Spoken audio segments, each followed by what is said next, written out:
This is Chris with Subsplash, and we're here with Levi Lusko at Fresh Life in Kalispell, Montana. We're going to be talking a little bit about innovation today and the church, and how does that shape the future, and how we think about the gospel and innovation. So, Levi, thank you for joining us. Chris, thanks for having me, man. We love you guys at Subsplash. So grateful to be linked up with y'all. Yeah, it's been awesome. Tell us a little bit about Fresh Light and your heart for not only Montana but beyond, and how that ties to the gospel. Yeah, we started the church it'll be 14 years in January. On January 14th, it was 14 degrees outside. We had moved from California where it was not 14 degrees outside, y'all. It was 70 and beautiful. And then we got here, it was like frigid. I mean, instantly like, oh, what have we done? You know, we asked for an adventure, we got it. And yet, you know, we came here to tell people about Jesus. So we literally just walked around town. We didn't have a plan. We didn't have a strategy. We didn't have a launch team. We had a friend. We had a space above a bar, and we had, you know, the Bible. And so we just told people like, hey, we're having church on Sunday. Come on out. And they're like, what's it going to be like? We're like super chill, just worship and Bible study. And 14 people came, which is awesome. And we taught out of 1 Thessalonians. You know, gave the invitation. Would anyone like to give life to Jesus? No one responded.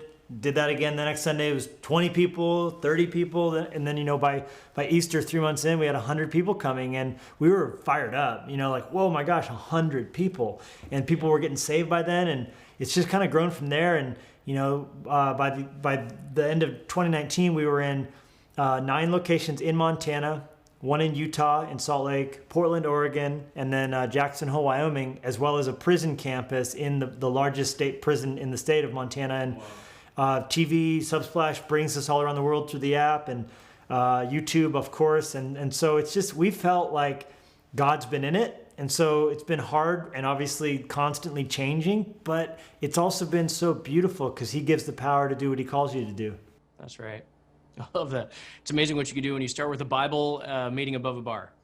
We had a dream, and we had, you know, it's like Walt Disney. He showed up in California with a suitcase and I think under $100, you know, and a dream. And here we go. And I think God is always looking for people who he can fill up with his power. Yeah, I love that. That's a huge part of innovation as we talk about thinking creatively of God, what do you want us to do? And you respond, and it may seem like something that doesn't fit the norm. So as you think about innovation in Fresh Life, and you know, this whole conference is that celebration of how are we solving problems, addressing opportunities. Technology plays a huge part, but not just technology. How do you think about innovation at Fresh Life? I think that you always want to be in a position where your dream is bigger than your resource and technology factor and assets. To think about Disney, he had a dream, this massive, like, change the world, bring happiness to everyone, you know, movies that he couldn't afford to do, a park he didn't have the wherewithal to build, and resource flows to vision, not the other way around. I think a lot of people were like, you know, I'll get letters from church planners like, I'm trying to raise $200K to get the church planted, and we're going to live in the city for 2 years first and want to get the whole team. And I mean, maybe God can bless that. I just feel like a man's reach, as it's been said, should always exceed his grasp. Read Hebrews 11. Look at David and Goliath. There's always that, you know, I don't know how's this going to work. And that gives you the desperate crazy. And that's why the entrepreneurs that we love are the ones who started in a 2-car garage, you know, and they didn't have the resources. They didn't have 100K. They had nothing but a dream. And I think, so that's where you begin. Innovation starts where there's a hunger, a fear, a drive, and a sense of, I'm called to do this. And now let's figure this crap out. And if you're waiting for 401K, healthcare, what's the time off going to look like? It is hard to believe you're going to change the world. And that's because no one has ever rocked this planet who has had a heart half engaged. And to be fully engaged, there needs to be a sense of unknown and wild and crazy a little bit. And this probably won't work, but what if it does? And so that's kind of my thoughts on that. Yeah, I love that. When you think about the team too, that you guys have at Fresh Life and now across all those campuses, multi-state, how do you inspire that team to think about innovation in their daily work? Well, they inspire me. I mean, I think that we all want to be keepers of the flame. I think we've tried to create a culture where everybody knows that it's not just top-down vision, like one person comes down from the Moses Mountain with the tablets of vision, but that there's a sense of like, look, the greatest idea could come from anywhere in the organization. We read this book a while back called Multipliers by Liz Wiseman, and she talks about the difference between needing to be a genius and a genius maker. And a genius needs to always be the smartest guy in the room. And a lot of lead pastors, myself included, have committed the sin of adding too much value, of always having the next idea. And your staff will allow you to create that kind of an environment where you're the only one bringing innovation, and then they'll stop thinking, and you'll eventually lose your best and brightest because they're going to go somewhere where their ideas are heard. But when you say like, look, we're all given vision. Moses said it to Joshua, may all God's children prophesy. You know, there's from the person who's a project manager 2 weeks in to the college student who's eating ramen noodles at our church to the person who literally is the person who is outside right now out my office painting. That person could have the next best idea for our student ministry, for our multi-site, anything. And so I think we try to create a mentality where there's not a glass ceiling above anybody, but that we all begin with our responsibility and end where God can take us. I love that.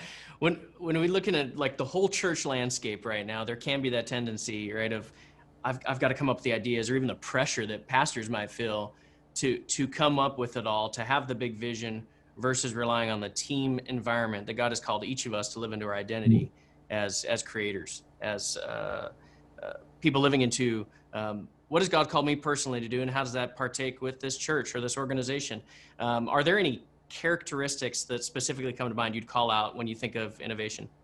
Grit is probably my favorite because the scrappiness of grit can only be developed when someone has the ability to make a decision and fail. And so you have to have tough calls, and you have to always be looking to the people under you, how you can shove yes further down the organization, right? So I mean, that's Pastor Craig always puts it that way, like that to the extent that people always are having to come to you for approval, as opposed to like I want people under me to be bringing well-cooked ideas and meals that they've come up with to me to help, just to be another set of eyes problem shooting, like where I can go, did you think about this? Did you think about that? But that they're running with it, like and that they've done that on their own as well. So they're not coming to me like, can I do this? Or is this okay? And more like, here's what I'm doing. Here's my intention to do this. And so, but if they don't have that ability to run point on stuff and to make tough decisions and make the wrong decisions, they'll never develop that grit. And innovation has to come out of that spirit of grit because, I mean, my favorite example is the chemist who formulated WD-40, Norm something or other. WD-40 is named water displacement the 40th attempt. That's where it comes from, meaning he messed up 39 times. Only on the 40th did he get it.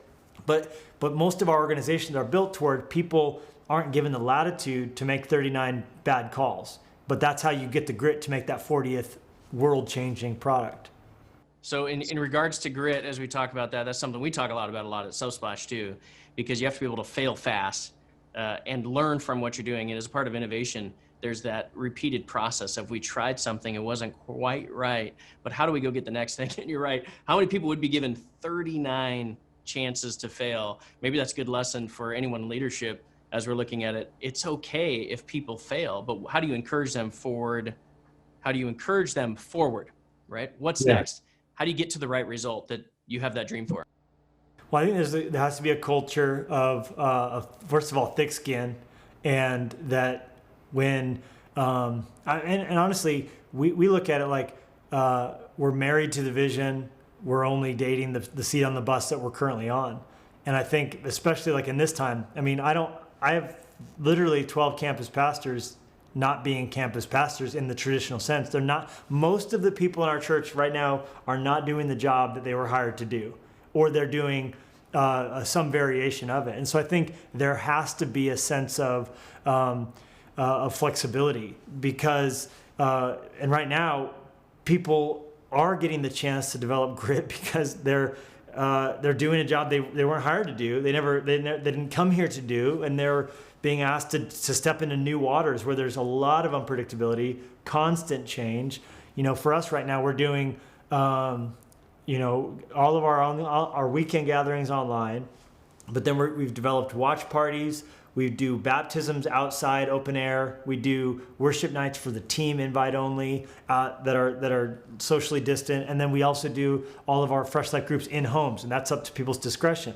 But coming up with the system of all of that, the plan for all of that, how to do online assimilation. We just recently overhauled all of how do you become a church member now, quote unquote, who's a part of Fresh Life, bought in, but you live in Kansas. We don't have a campus there. What does that look like? But you started a watch party, and now you got 70 people.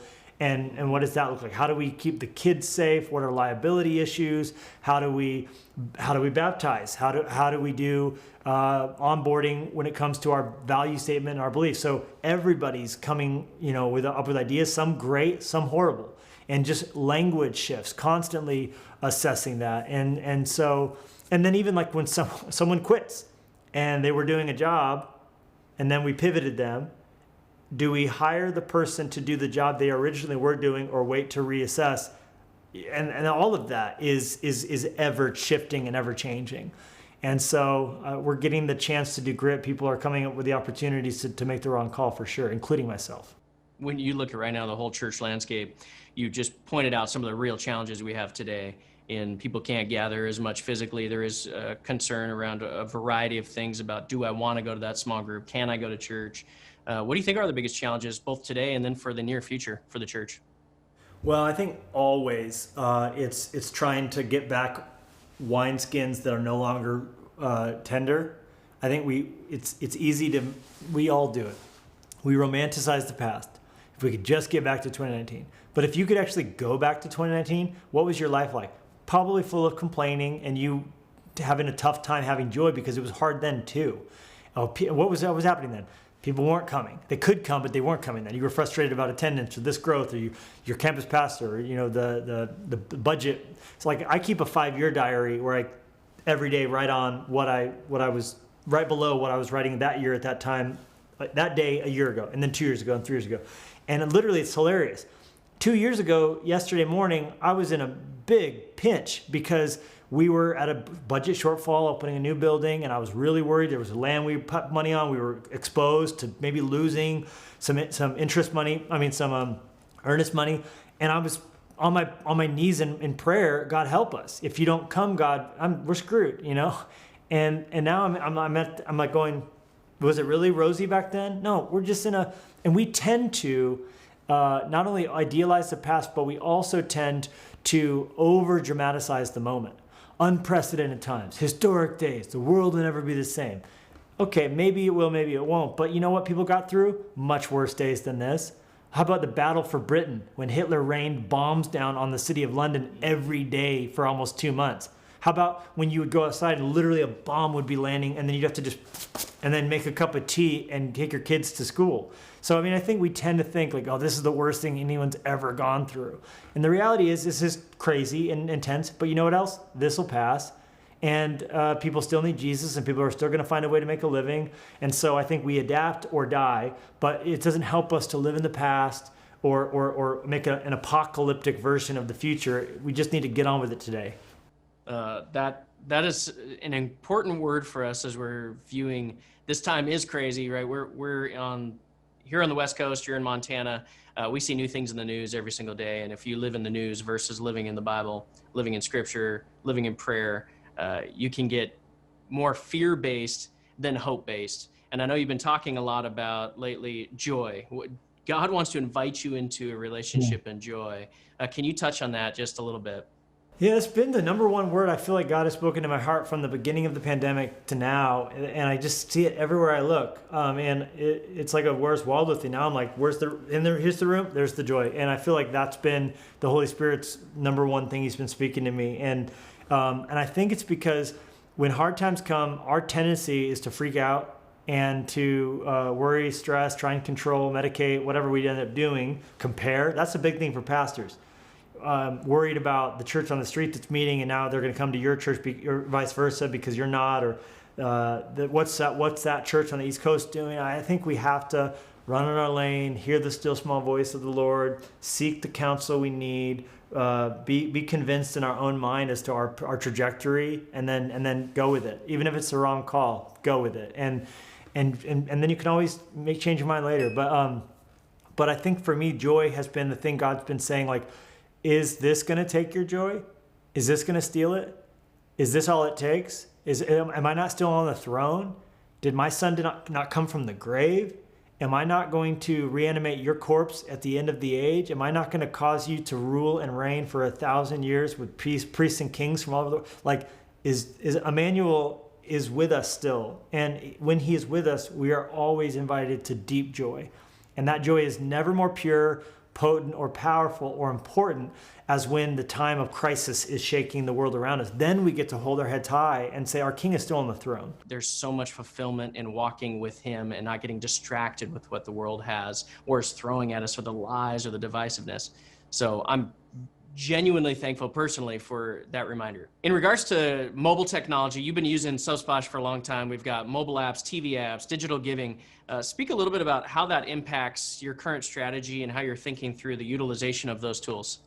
Yeah, well, we love the giving piece specifically, and we made the change in spite of competitors who were doing great things too in the space. And like, competitors is like a bad language, because obviously people serving the church is all in the same spiritual team. But you guys offered a lower rate when it came to what we were able to do to process credit card transactions and what you were able to refund. And that's, I think we have to be good stewards and make the decisions that are going to honor God in that way. And then also the ACH stuff obviously is a no-brainer. I always get up into our church at least 2 or 3 times a year and talk, hey, if you're not ACH giving, you're giving more away to credit card companies than you need to. And I think, pastors sometimes feel uncomfortable about that, but I'll just say, like, hey, that's how we give, and that's how we're able to give our gifts. And I think it's really important. And I think we should be good stewards. Like, if you haven't looked into, as church leaders, what is the percentage? What is going? How has that changed from when you signed your deal years ago? I think we have to always stay current and scrappy on that and be good stewards, because it adds up, But then also, because Jesus even taught the disciples to make sure that the 12 baskets of fragments were picked up. He's like, hey, don't waste those leftovers. This is a guy who could make more if he wanted to, but he said, be good stewards, And so we should do the same. And then with regards to, I like that you guys are tweaking and adjusting, adding Apple TV, servicing this. We were early with Subsplash, and so we've seen all the iterations and bug fixes, and yeah, we've loved that we can point people to the app. I love that I can be on an airplane. I've been on a flight when I was talking whatever. Hey, what do you do, pastor church? Yeah. Oh, I just got back from overseas war or whatever they've said, and it's been tough. Do you have a church? Nah, I'm this, that, and the other, all the stuff. Oh, our church has an app. You could get it. I see that you're in Wi-Fi. Check it out. Let's download it right now. Bang, downloaded the app. Oh, that's cool. Church app. That's neat. And then we went our way. He may not open that for 6 months. Then one day he's bored and going through his apps, and what's this? Weird. Bang. You never know. God can do that. And I think that when we're embracing those kind of tools, we're doing what the church has always done, and that's leverage technology to get the message to as many people as possible. The message never changes, but the methods always do. And from Gutenberg and the printing press to the AM radio, which the first transmission was Christmas and gospel music, to the telegram and what hath God wrought, or the telephone call. If you look at the history, every time there's been a breakthrough in technology, the church has led the charge in taking that and bringing it to people. So I think from Gutenberg to Google, we have to continue that and honor that legacy. Yeah, the piece of focusing on a high quality technology that works, that utilizes the ability to get the gospel out, and stewardship, which is critically important when you're managing resources and tools and you want to do what's best by donors, but give more back to the church to do the good work. And getting it to where people are, and people always resist. I remember when I first started reading the Bible on the app, people were like, you can't read the Bible on the app, it needs to be in the physical Bible, need to have pages, and it was like a fake Christmas tree, fake Christmas thing. And I was like, look, if we really want to honor God in that way, we need to go get vellum scrolls. Let's go dig up some Dead Sea Scrolls. It's not like Paul actually wrote a Bible, in the pages we have it today. So I think there's that head gymnastics we have to do to get to a place where we realize the key thing is that what the Spirit breathed, which is God's word, gets communicated to people. And that, at the end of the day, is what we're a part of. Yeah, it's lightning quick with technology, right? And people change their behaviors, the same gospel, but different experiences where people might be. And so I appreciate how Fresh Life has led in that. In terms of, was there like an early on strategy around maybe even how you focus on user experience, design, the look and feel from Fresh Life? Part of that came from just my own heart, like and love of design. I did some graphic design classes when I was a student pastor, and always have had a knack for it, and always have had a love of it. I'm moved viscerally by words, images, and environments. So and music too, but I'm very stirred by it. And so I was our first designer. I did our first logo. I did our first kind of stuff. It was horrible, but I've always stayed very connected. The most connected department in our church that I meet with is our design department. So what the look and feel of a series is going to be like, I'm always texting with our art director. Hey, look at this in this hotel I'm in. Look at this. This could be dope for this. Like, so that I want it to move people, and I want it to connect people, and I want people to be jarred. Like, doesn't feel like church. That feels like something you would see at a club or this or that kind of thing. That's very cool because, as a believer and as someone trying to reflect our Creator, doing things well should matter. Quality should matter, not just throwing something out. 'Cause, like, we don't want it to be a thing where we say we're the church, so we can get away with, like a website that's got like a digitized American flag from '95. Yeah. We want it to be high quality, visually exciting, something that makes you say, I'm interested in this. I want to be a part of this. We believe that as well.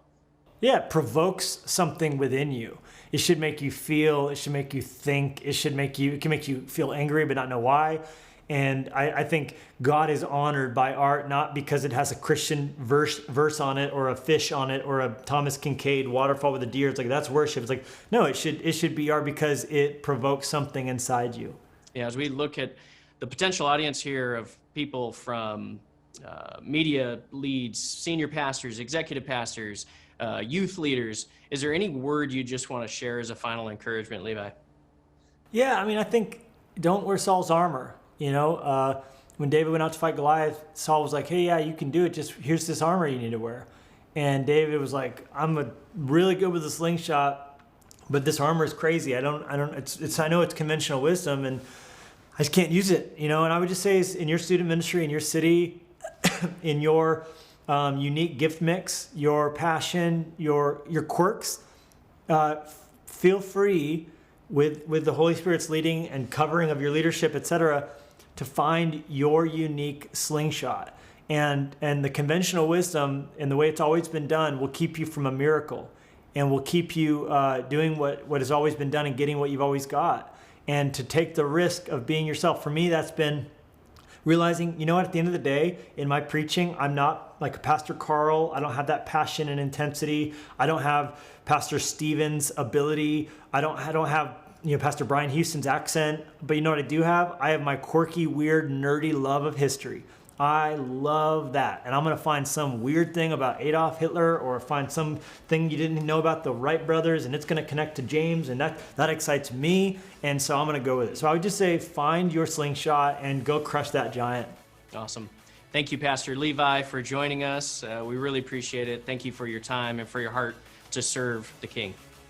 Yeah, man. Thank you. Appreciate it, Chris.